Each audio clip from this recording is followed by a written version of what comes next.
Muy buenas tardes y gracias a todos por estar aquí. Hoy tenemos el honor y el privilegio de conversar con María Mercedes Benito, autora de Usted es Suya, una novela que nos transporta a finales del siglo XIX en Puerto Rico y nos invita a reflexionar sobre temas de identidad, libertad y el papel de la mujer en la sociedad. A ustedes se les ha asignado esta lectura para estudiarla, pero más allá de eso, este conversatorio tiene como propósito invitarles a leerla con entusiasmo, con curiosidad y a disfrutar del proceso de descubrir su historia, la historia puertorriqueña. Leyendo esta novela me transporté al Puerto Rico del siglo XIX, no solo por el talento de la autora de poder plasmar las realidades de la época a través del uso de ricas imágenes y referencias lingüísticas, sino además por la trama y los personajes, cómo se relacionan entre sí y las decisiones que toman a pesar de las condiciones a las cuales se enfrentan. Queremos que esta charla les sirva como una puerta de entrada a la novela y que puedan acercarse a ella con esa misma emoción y disfrute. María Mercedes, Miss Benito, gracias por acompañarnos. Gracias por la invitación. Antes de comenzar con las preguntas, ya conocemos un poco sobre su carrera como educadora, entonces voy a leer un chin sobre su trayectoria como escritora. María Mercedes Benito es una novelista puertorriqueña que posee un bachillerato en educación y una maestría en creación literaria con especialidad en narrativa. Ha escrito 2 novelas históricas costumbristas, Usted es Suya y su más reciente, De Nadie Más, las cuales exploran la vida en Puerto Rico a finales del siglo XIX y principios del XX. María Mercedes se caracteriza por la creación de personajes femeninos fuertes y por la ambientación detallada de la época. Ha sido reconocida por su talento literario y su capacidad para retratar en sus novelas la realidad social, económica y espiritual de Puerto Rico. Su obra ha sido elogiada por su narrativa accesible y su enfoque en la liberación y el empoderamiento femenino. María Mercedes es la primera puertorriqueña en recibir la medalla de oro del premio de Isabel Allende Most Inspirational Fiction Book en los International Book Awards en 2022 por su primera novela, Usted es Suya. Un fuerte aplauso. Creo que es súper importante reconocer el trabajo de nuestros maestros fuera de las aulas escolares, así que es impresionante tenerte aquí compartiendo ese pedacito de tu vida con nosotros. Muchas gracias. Yo agradezco al Departamento de Español y quiero, antes de empezar, aclarar que la novela Usted es Suya, yo no me hubiese atrevido a sugerirla porque me parece como que yo poniendo mi novela con mis estudiantes, pero tengo que agradecerle a la profesora Sandra Acevedo, quien fue la que el año pasado argumentó y dio sus posturas y pues entre todas llegamos a un consenso y se añadió al currículo de 12 y pues espero que la disfruten. Y qué bueno que lo hizo porque ahora podemos estar aquí compartiendo todos juntos. Comienzo con las preguntas. Usted es Suya se desarrolla en Puerto Rico a finales del siglo XIX. ¿Qué te inspiró a explorar este periodo en particular y cómo fue el proceso de investigación y construcción de la voz narrativa de esta novela? Pues lo he contado antes, pero obviamente a ustedes no. Esta novela es lo que fue mi tesis para yo graduarme de mi maestría en creación literaria. Nunca pensé publicarla, era mi trabajo para graduarme. Nos pedían, tú sabes, un libro que fuese de cuentos que llegara mínimo a 100 páginas o una novela. Entonces ahí pues a mí siempre me había atraído la historia de mi bisabuela, Belén Fernández Ortiz. No la conocí, ella murió en los años 20, en los 1923 para ser exacta. Pero en mi casa siempre se hablaba de ella y de decisiones que había tomado muy avanzadas para una mujer de aquella época. Entonces, yo admiraba eso. Y lo que hice fue que me inspiré en ella. No es la vida de ella. Esto es totalmente ficción. Aquí solo hay un dato que ella sí vivió. Y esa fue la chispa que a mí me motivó a escribir. No es que yo escogiese la época porque me iba a dar trabajo. Escribir una novela histórica no es fácil porque por definición, una de las definiciones de una novela histórica o un cuento histórico es que el narrador, el escritor no haya vivido en esa época. Y eso tiene unos retos, porque tienes que investigar mucho, no solamente del contexto histórico y lo que estaba ocurriendo en ese tiempo, pero también del lenguaje que se usaba. Y hago una anécdota. Cuando yo la escribí, yo se la entregué a un amigo para que la leyera. Ya había pensado, en el principio, eso era mi requisito para graduar. Yo no pensé publicarla nunca. Luego, ¿han leído El corazón de Voltaire? Luis López Nieves. Él fue mi director de tesis, mi mentor, mi maestro, queridísimo por mí. Él fue el que me insistió, me dijo, públicala. Y bueno, pues cuando ya yo tenía el manuscrito para decidir, que había decidido publicarla, un amigo la leyó y él me dijo, mira, Merce, me llamó la atención que tú usaste la palabra alergia en la novela.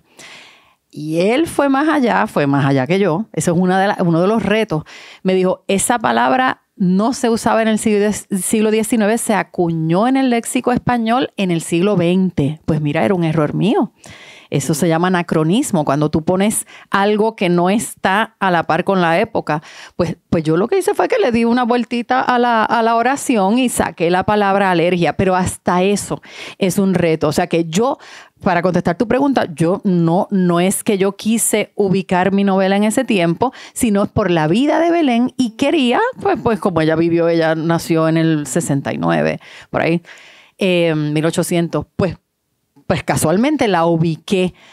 No sabía el reto que iba a ser porque lo fue. Hay que estudiar mucho y contestando a la pregunta de que si hay que estudiar para escribir una novela histórica, sí.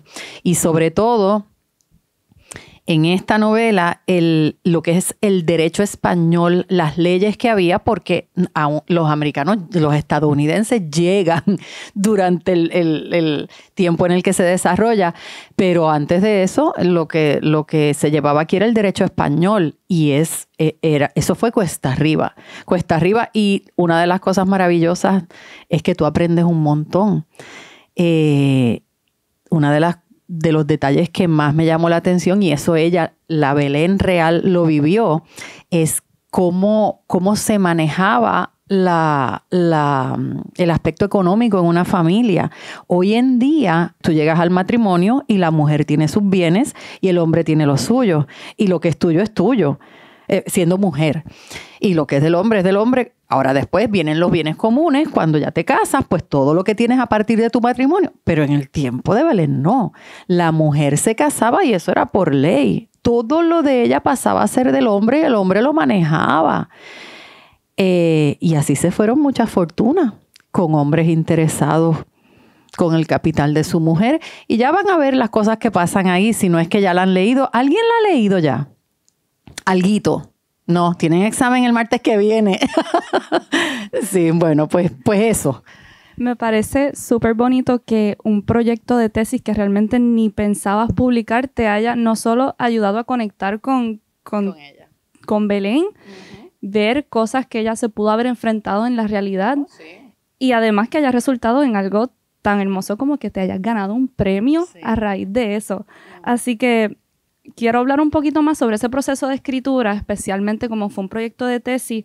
Tú empiezas la novela a finales del siglo XIX y juegas con el tiempo a través de la memoria de Belén. Así que algo así como García Márquez, que empieza al final y regresa hasta ese momento en el que se enfrentan los personajes.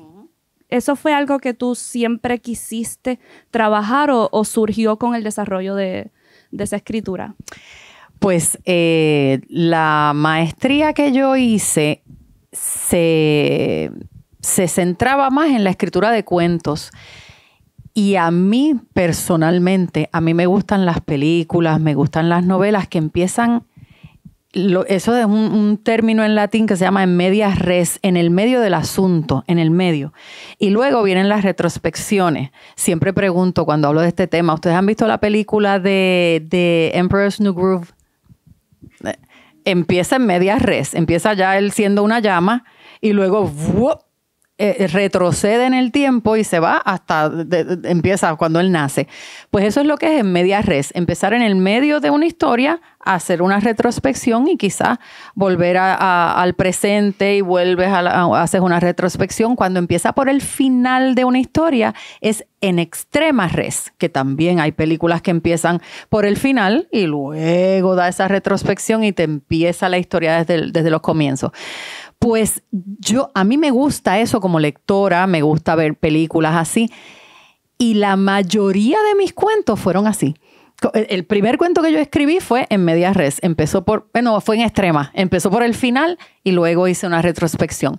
De modo que como yo practiqué tanto ese estilo y como bien dice Gabriel García Márquez, que para mí es muy admirado, pues tiene ese estilo también, me gustaba. Y pues sí, planifiqué hacerlo así desde el principio. Me gusta y te mueve, te permite, es dinámico. La lectura de esa manera es una lectura dinámica. No es que tampoco, o sea, que no lo sea cuando corre en su presente y en su futuro. También me gustan, pero es un reto también. Escribir así es un reto. Tú tienes que llevar esa línea y para mí lo fue. Tampoco es que es fácil. Para mí fue un reto. Yo... a mis estudiantes ya les comenté y lo vuelvo a decir para beneficio de todos. En literatura hay un término que se llama una bisagra narrativa. Las bisagras son en inglés los hinges que tiene una puerta con lo que tú abres y cierras. Ese hinge que tiene en el marco. Pues las bisagras narrativas son eso. Son esos elementos que hacen que tú puedas abrirte o pasar en el tiempo. Pues en esta novela yo me di cuenta, porque van a ver que no tiene capítulos, yo me di cuenta que no le hacían falta los capítulos. ¿Por qué? Porque como se mueve en el tiempo y esas bisagras narrativas están marcadas, tú te vas a dar cuenta de que te estás moviendo en el tiempo. Ah, mira, aquí se fue a su pasado. ¡Ay! Volvió a su presente. ¿Y cómo las vas a ver? En esta novela yo usé los sentidos. Belén de momento oye algo o ve algo o huele algo que la transporta, ya sea a su pasado o a su presente. Y de momento la novela va a llegar a un punto en donde ese tiempo engancha y entonces sigue corriendo el presente de Belén hasta que termina la novela. Eso. Otra herramienta estilística que utilizas a través del desarrollo de la novela es que no está dividida en capítulos. Uh-huh. Me gustaría saber si es parte de ese dinamismo que quieres concretar, ¿verdad? Con estar para adelante y para atrás dentro de Sin Media Res. ¿Cómo llegas a tomar esa decisión? ¿Tenía un propósito en mente al tomarla? ¿Y cómo crees que afectaría a la novela si sí estaría dividida en capítulos? Pues mira, realmente no fue planificado. Yo cuando propuse, vuelvo a decir que como era la tesis, cuando yo la propuse, tú tienes que proponerle al profesor qué es lo que vas a hacer. Y yo había dicho que así más o menos que iba a tener como 10 o 15 capítulos, de modo que no fue planificado. Vuelvo a decir que como me gusta ese estilo, pues lo empecé a escribir así y yo como escritora notaba como que no me encajaba un capítulo. Y yo decía, ¿dónde termino esto? Para poner que este es el capítulo tal o que este es el capítulo tal. Y me di cuenta de que no le hace falta. Y para mí es como más... Igual que yo me sentí que ¿dónde termino? Así mismo dije, así se va a sentir el lector, no la va a querer soltar porque está tan entretenido y como no tienes ese capítulo que a veces uno dice, ay, hoy leo hasta el capítulo 2 y sigo mañana con el 3. Pues eso no me pasó a mí como escritora porque yo seguía y dije, ¿sabes qué?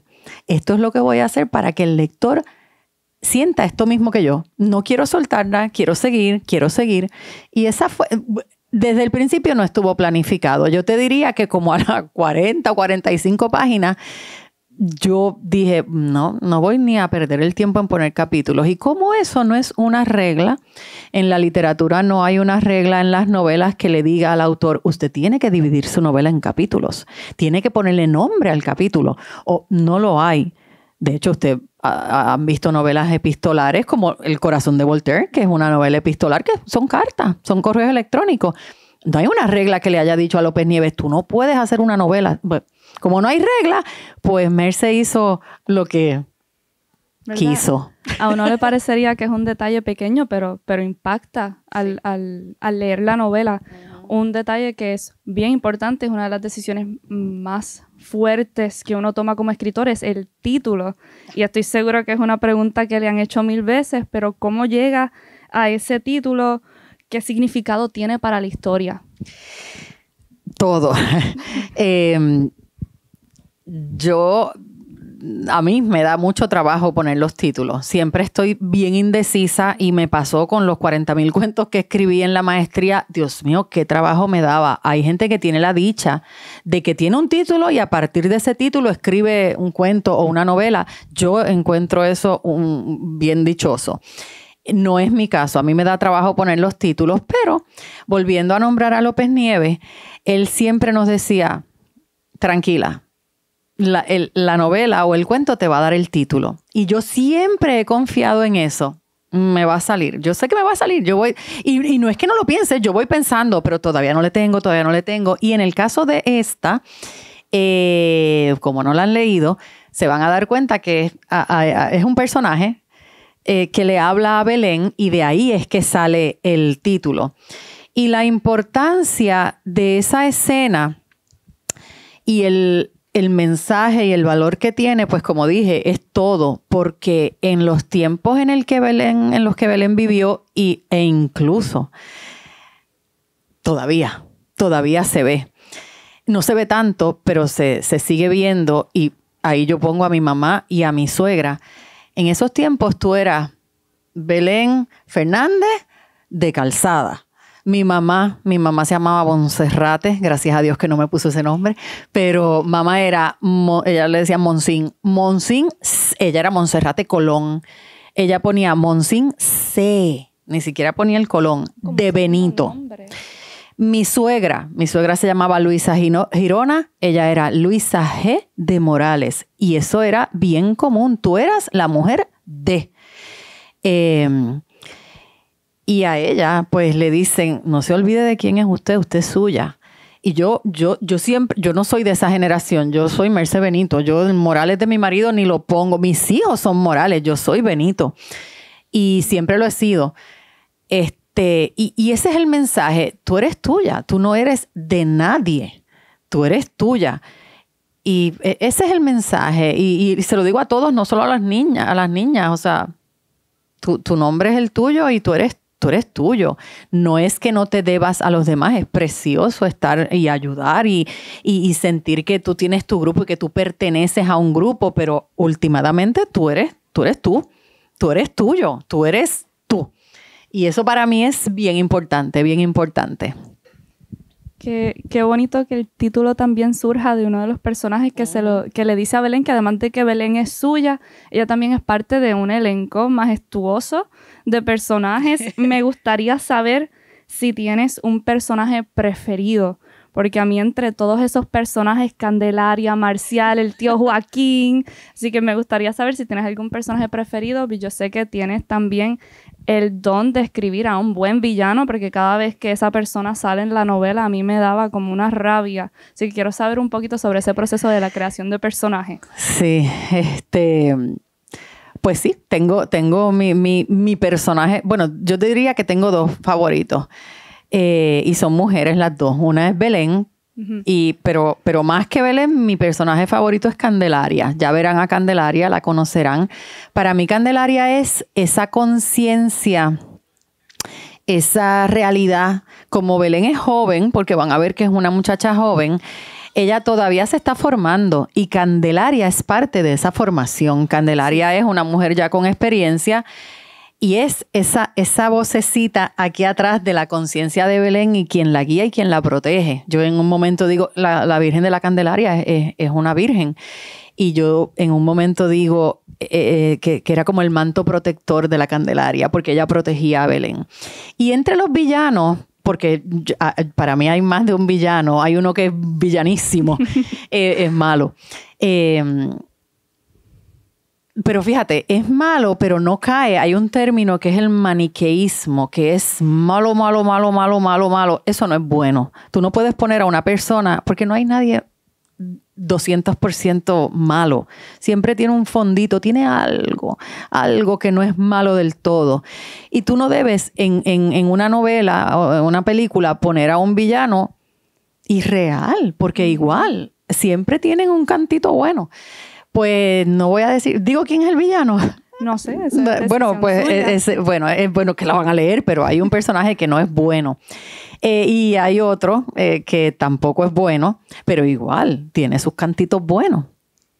Yo recuerdo que cuando yo iba escribiendo, la dinámica es enviarle tus escritos a tu director. Él lee, te hace sugerencias, cambia esto, mira, no me gustó esto, porque siempre pasa.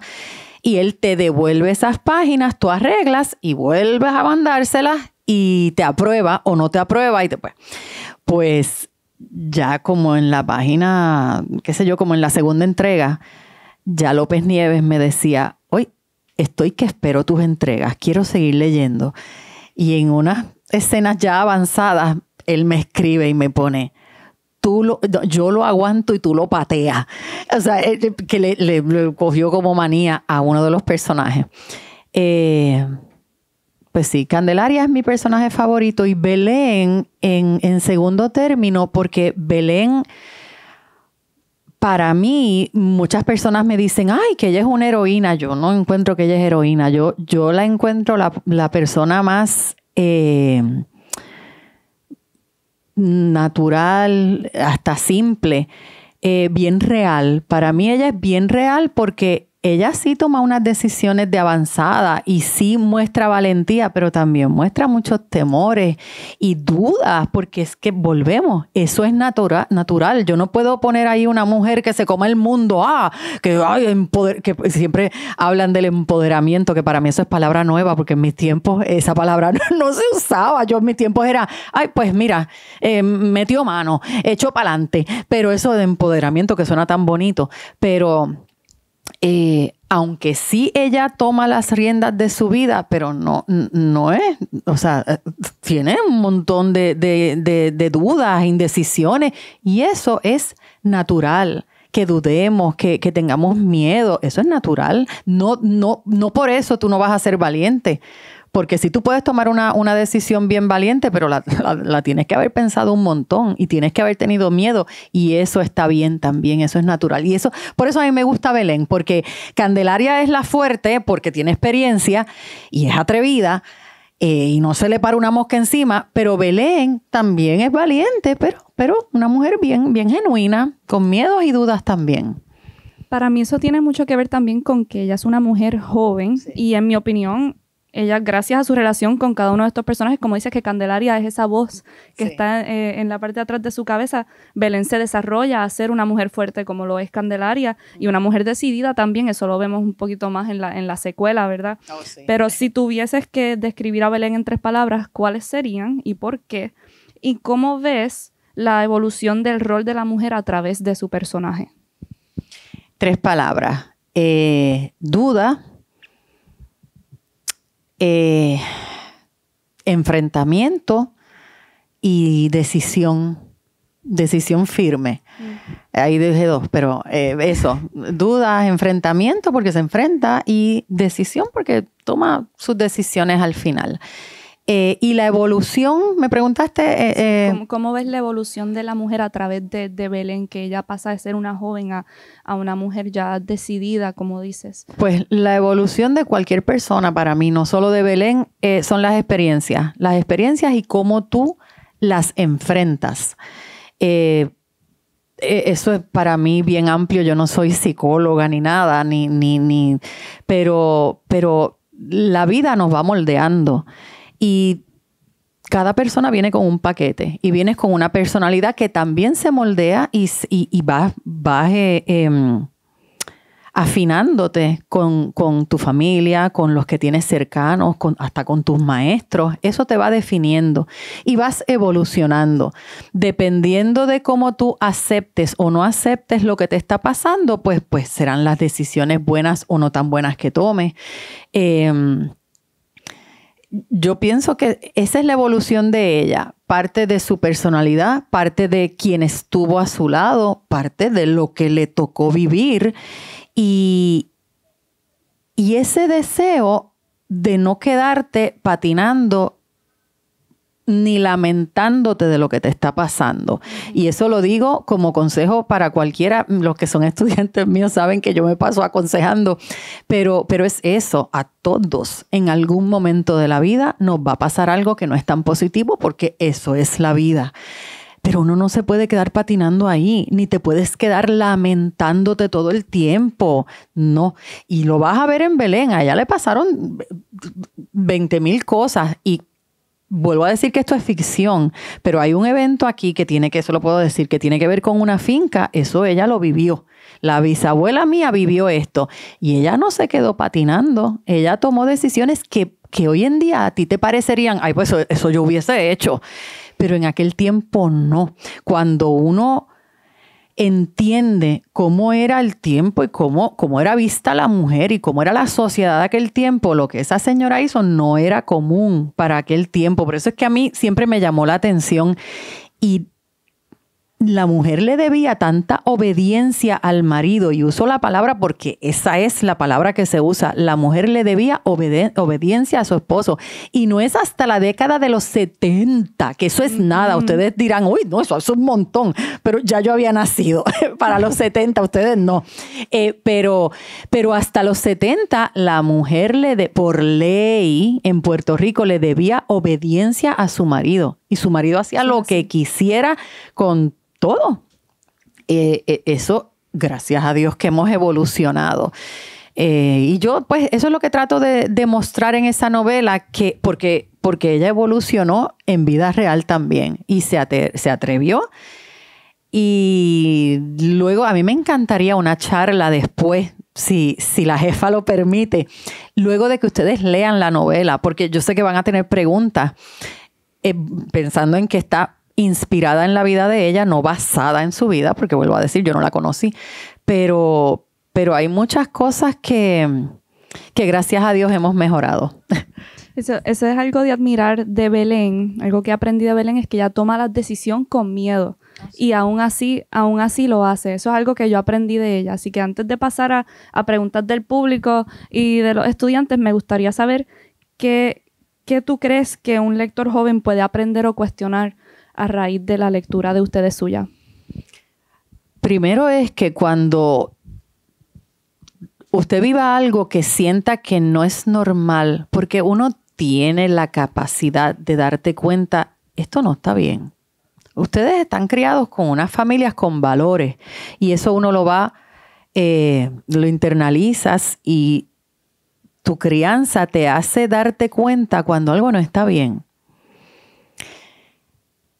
Si tú ves que algo no está bien, si estás viviendo una situación que acercamientos que no son respetuosos, no te quedes callado, no te quedes con eso adentro.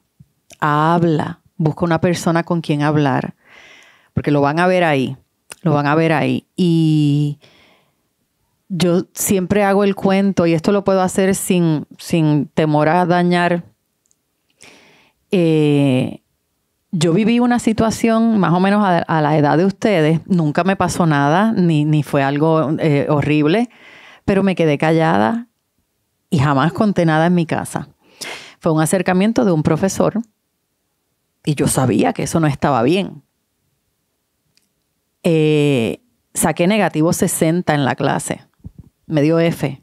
Tuve que coger verano. No voy a decir de la clase para que no indaguen.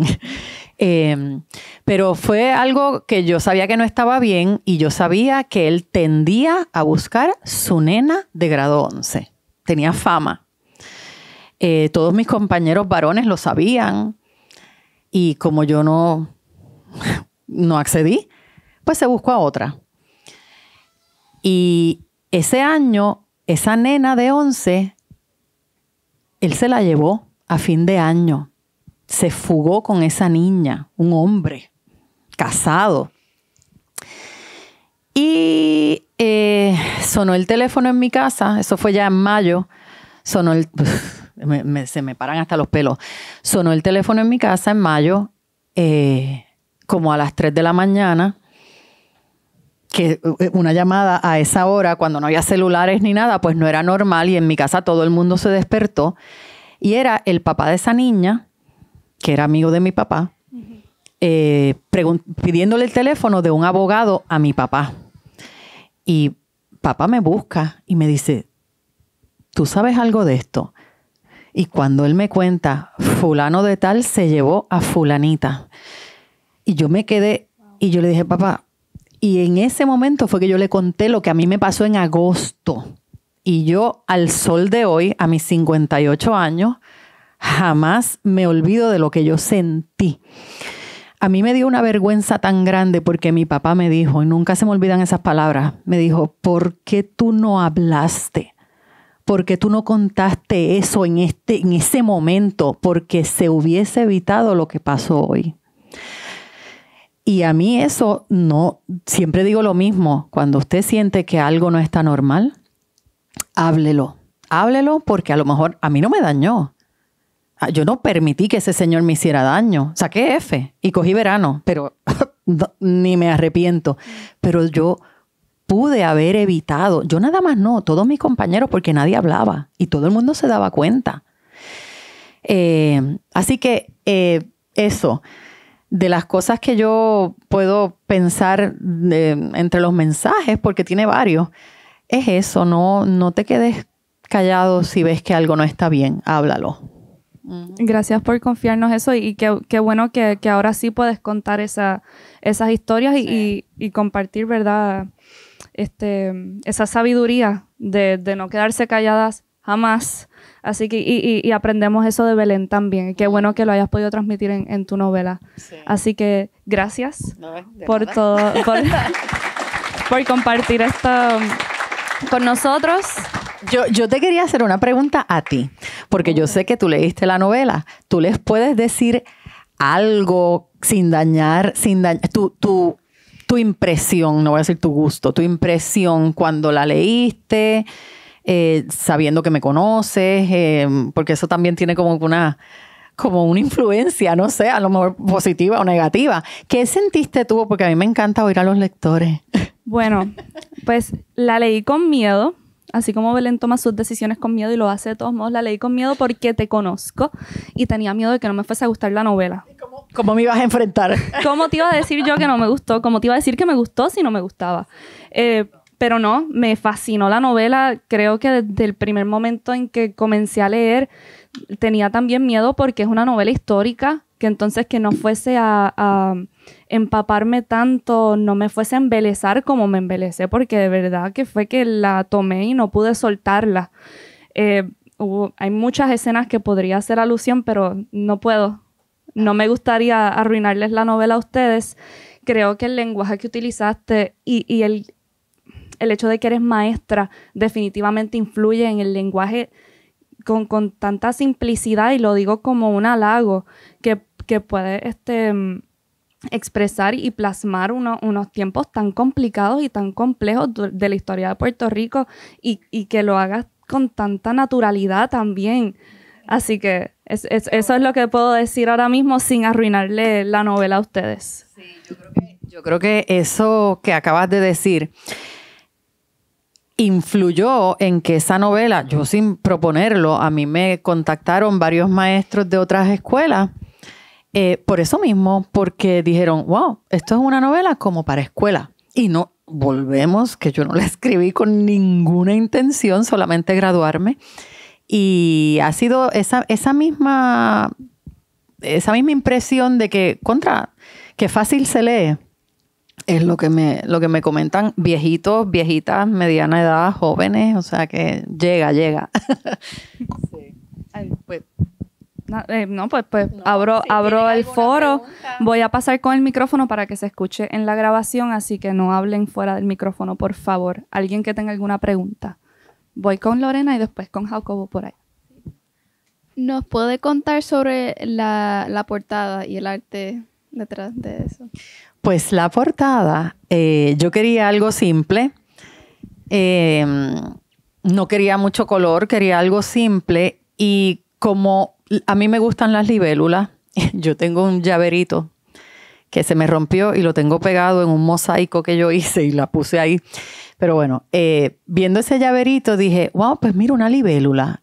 Porque la libélula en muchas culturas significa evolución y eso es lo que tú vas a ver en Belén. Porque, como les dije, la novela empieza en la mitad de la historia, pero luego retrocede hasta que Belén nace. Y ella evoluciona y ves a la Belén que termina. Entonces, yo contacté a una estudiante, una ex estudiante mía que dibujaba precioso, pero ella como que no me entendía lo que yo quería.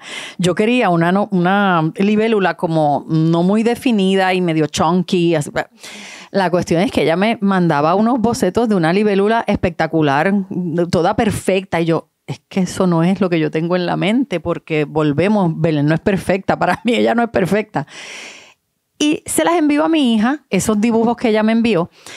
Y Mari, estando fuera en Estados Unidos, me envía una libélula con este color que hizo en su iPad. Y yo, bueno, pues fíjate, pero... Y a los 5 segundos me envía un segundo dibujo. Y yo, me va gustando, pero la cabeza de la libélula no es como tú la dibujaste. Ese cuento no lo puedo hacer. Es que parecía un espermatozoide. Porque ella hizo la cabeza como, parecía un espermatozoide. Y dije, no, las libélulas tienen la cabecita más ancha, porque tienen los ojitos. Y este fue el tercer dibujo que ella me envió de su iPad. Y le dije, Mari, no lo toques, esa va a ser la portada. Y ella la diseñó, ella lo hizo, el arte lo hizo ella, todo, todito, las letras, todo, lo escogió ella, que de hecho el señor que hace el arte en Publicaciones Gaviota le preguntó a ella, pero tú eres diseñadora gráfica, y Mari, no, pero tiene su talento y pues no quedó perfecta y así era que yo la quería. Esa es la historia así que le economicé eso a la casa publicadora porque no tuvieron que pagar por la carátula. Sí. Voy a pasarle el micrófono a Jacobo y creo que nos da tiempo para una pregunta más después de esta. Sí, buenas. Mi nombre es Jacobo, profesora. Y le tengo una pregunta. Si usted es joven, ¿pensaba que iba a ser la autora y hasta ser la primera puertorriqueña a ganar un premio por su libro? ¿O no pensaba que iba a escribir? Jamás.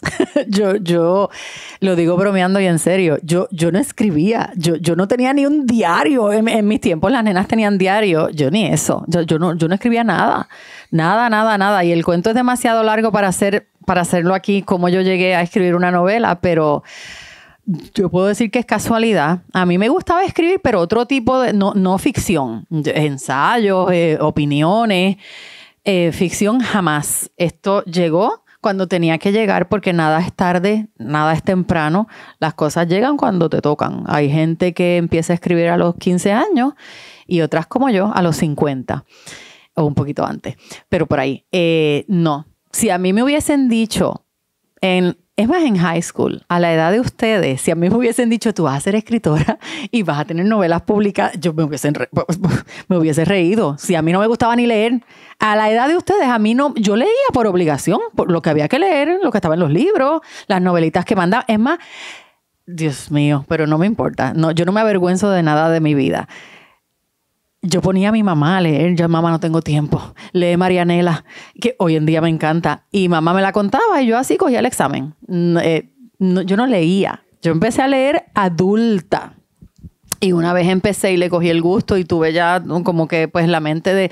Porque yo entiendo que en la escuela, como ustedes tienen tantas clases, hay que dividir ese cerebro en 7 clases, pues es difícil disfrutarse una novela. Porque... Yo lo entiendo. Uno no tiene el tiempo. Pero según Laura, estas se la van a leer completa porque el martes tienen examen. Así que, si no, Jacobo, jamás hubiese yo pensado que iba a ser escritora. Es más, todavía me da vergüenza. Yo siempre digo, yo soy maestra. No me sale decir soy escritora, pero sí lo soy. Tú eres escritor después de que publiques algo, así que sí. ¿Alguna otra pregunta por acá? Bueno, pues nada, profesora, ¿verdad? Primero que nada, ¿verdad? Tengo que ser honesto. Solamente lo he empezado a leer. Pero... no, tú dijiste, ¿verdad? Que una de tus inspiraciones mayores era Gabriel García Márquez, ¿verdad? 100 años de soledad.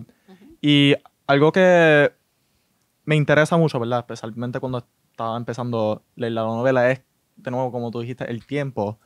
Y cuando estaba leyendo, cuando leí por completo 100 años de soledad, me voló la cabeza completamente cómo se juega con el tiempo. O sea, cómo alguien, como un autor, ¿verdad? Podría organizar toda esa idea y todo eso. Y nada, quería preguntarle, o sea, ¿cuál es tu proceso, ¿verdad? Para organizar de tal modo, o sea, que se pueda entender todo. O sea, ¿lo escribes todo cronológicamente, después lo divides o te viene a la mente todo? Yo voy escribiendo.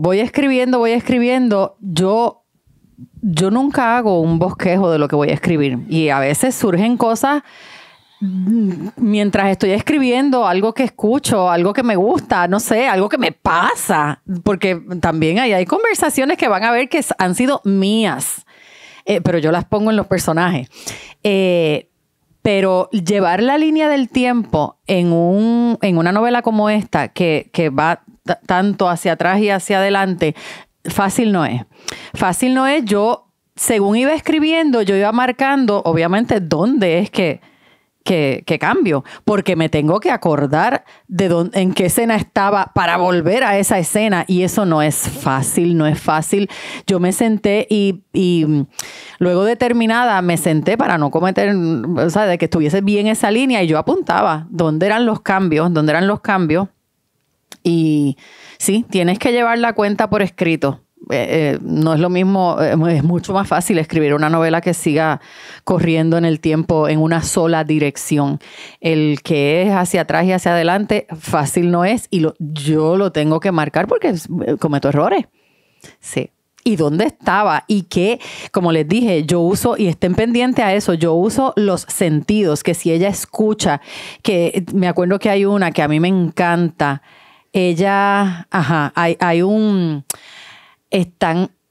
ella está como en una cena y no había luz eléctrica, así que hay unas antorchas. ¿Saben lo que son antorchas? Torches. Y el repicar esa cosita de que se está quemando algo, pues en la mente de ella está en ese pasado, en esa fiesta, y esas antorchas haciendo ruido la confunden a ella porque ella está escuchando a una persona pisando como escombros y hojas y cosas, y ese crepitar de las antorchas con el ruido de eso a ella la trajo a su presente porque esa persona estaba pisando. Así que ahí esa bisagra narrativa fue el crepitar de las antorchas con esos escombros que estaba pisando esa otra persona. En su mente la trajeron a su presente. Pues yo tenía que estar pendiente de todos esos cambios, qué sentido iba a usar para atarlo, para que ella se moviera. O sea que fácil no fue, pero se pudo. Pero sí, eso sí lo anotaba para no cometer error. Uh-huh. Sí. ¿Alguien más? ¿No? Profesora, ¿no? Okay. Muy bien. Tengo una más. De curiosidad, yo sé que escribir una novela requiere sumamente un montón de disciplina. Por ejemplo, pienso en Isabel Allende, que comienza cada 8 de enero y se encierra en una cabaña de eso. Le quería preguntar si usted tiene algún ritual para mantener esa disciplina cuando está escribiendo sus novelas. No, ritual no tengo. Yo siempre espero a tener las musas, que es nada más que inspiración. Las musas griegas, que yo digo que hay puertorriqueñas. Yo no soy como Isabel Allende, que me obligo a escribir porque no me va a salir. Yo necesito sentirme inspirada. No es fácil para una persona como yo que trabaja. No soy Isabel Allende, que tiene todo el tiempo del mundo para eso. Me encantaría, pero por ahora no lo tengo. No tengo ritual. Yo había veces que estaba una semana y no miraba yo una letra. Y de momento me llegaban, y yo confío mucho, eso lo tengo que decir, yo confío en que me va a salir, en que va a llegar. Y hay momentos en que me siento y escribo 6, 7 páginas, que parece poco, pero es mucho. Hay momentos que lo dejo. Yo tengo una disciplina de, yo tengo 3 páginas escritas, dejo eso y no escribo por 2 días. Si me vuelvo a sentar, yo leo esas 3 páginas. Si llevo 200 y dejo una semana sin leer, yo vuelvo a leer las 200 páginas y lo hago para mí mis novelas son como unas películas. Y yo vuelvo a meterme en esa historia para sentirme en confianza y estar metida ahí para ponerle toda mi energía y mi emoción. Eso sí lo hago. Y ya cuando la novela va creciendo, esta no, pero la otra tiene casi 400 páginas, así que ya al final tenía que estar ahí, no podía dejar mucho. Ahora sí, yo noto que yo fluyo muchísimo más cuando estoy en vacaciones porque no tengo la más mínima preocupación en mi cabeza. Ahora mismo estoy en una etapa seca. No, yo terminé la segunda novela hace ya 1 año y no tengo muchas ideas y sé lo que quiero hacer, pero estoy esperando a tener algunas experiencias y ver algunos lugares que todavía no tengo nada escrito, pero ritual como tal no tengo ninguno. Esperar que me hablen de allá arriba.